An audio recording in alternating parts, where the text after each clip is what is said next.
ang isang tao nakasalanan sa isang araw. Ate Leonie, ilan po kaya ang nagagawa niyo pong kasalanan sa isang araw? Hindi naman masabi. Hindi mo masabi mo kaya. Ikaw po nanay, ganito din po. Then, ikaw Ira, ilan kaya? Hindi mo mabilang. Hindi mo talaga eh. Kasi di ba masabi ko, ay gagawa ako ng dalawa ngayong kasalanan ko kasi yung isa. Di ba pwede yun eh. Kaya nga po, nanay, Ate Leonie at Ira, ako po, may pagkakataon po nakakagawa ko 3 beses na kasalanan. Ay, 3 beses na kasalanan sa isang araw. Kung susumahin po natin sa loob po ng isang taon, sa loob po ng isang taon, meron po 365 days, di po ba? Kung tatinis mo natin sa 3, ibig sabihin na sa 10,000 yung kasalanan. So, grabe, ang bigat mo kasalanan po sa isang taon. Wala naman pong tao na wala pong kasalanan, di ba? At wala pong tao na kaya pong iligtas yung kanyang sarili, di po ba? At ngayon naman po, gusto ko... bisita lang natin natin. Ngayon naman po, papaliwanag ko naman po kung ano po yung kabutihan ang ibinibigay po ng ating Diyos Ama. Ang Diyos Ama po ay siya po yung nagdadala po sa kaaklat po ng buhay natin. Yung aklat pong ito ay nakasad po dito yung mga kasalanan nyo, yung pamilya nyo, yung kanon nyo, po.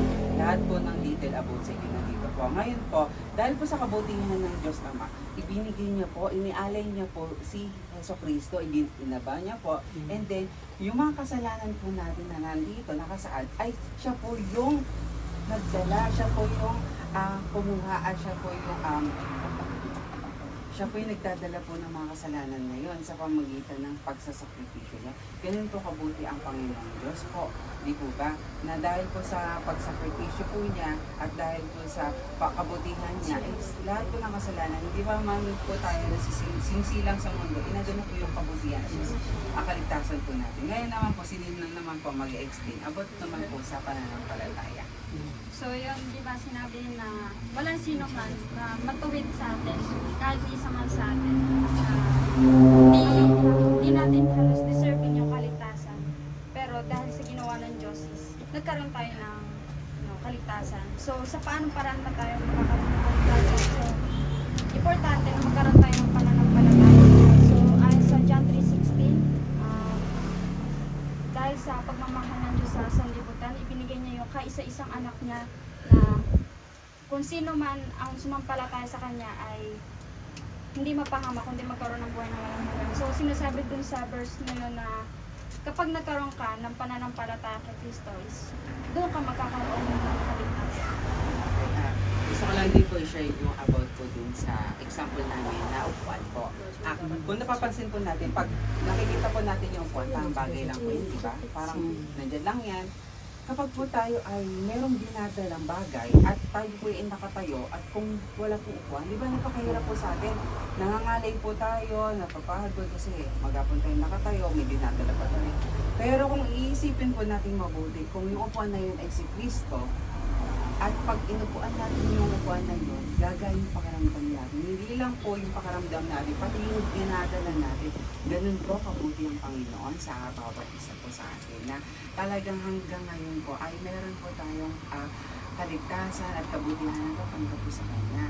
Ang gagawin na lang po natin is maniwala at manampalataya sa Kanya. Ngayon po, Ira, at Leonie at Nanay, naiintindihan niyo po ba yung sinasabi po namin about po sa magandang balita at regalo po ng Diyos na buhay na walang hanggan po at kaligtasan? Tinatanggap niyo po ba? Yes po. Kung tinatanggap niyo po, hayaan niyo po kami si Deacon din po na mag-pray po sa inyo.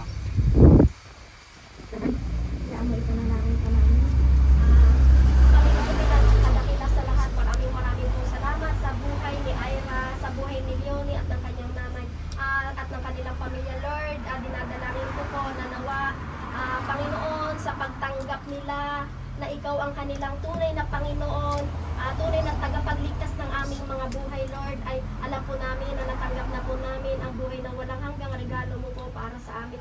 Lord, tulungan mo po kaming magtiwala lamang sa iyo na ikaw lamang po ang kailangan sa aming mga buhay. Alam namin, Panginoon, hindi man po namin sabihin sa aming mga bibig kung ano man po ang aming pangangailangan sa aming mga buhay. Alam namin, Lord, na alam mo po ang laman ng aming mga puso, Panginoon. Ikaw, sa iyo lamang po magtitiwala ang aming pamilya, Panginoon. Dinadalangin ko po, Panginoon, na sa regalong tinanggap namin na buhay na walang hanggan, Panginoon. Ikaw po ang madadakila sa aming mga buhay. Lord, patawarin mo po anuman po ang kasalanan na patuloy na aming ginagawa. Tulungan mo po kami, Panginoon, maging matuwid sa iyong harapan. Lord, nawa ang kalooban mo lamang po ang masunod sa aming mga buhay.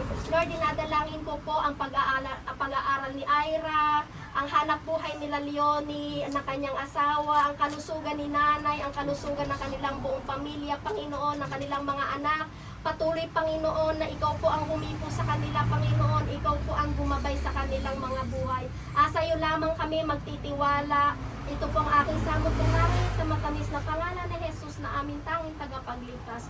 Amen. Amen. Ira, at Yoni, at nanay, meron po kaming gagawin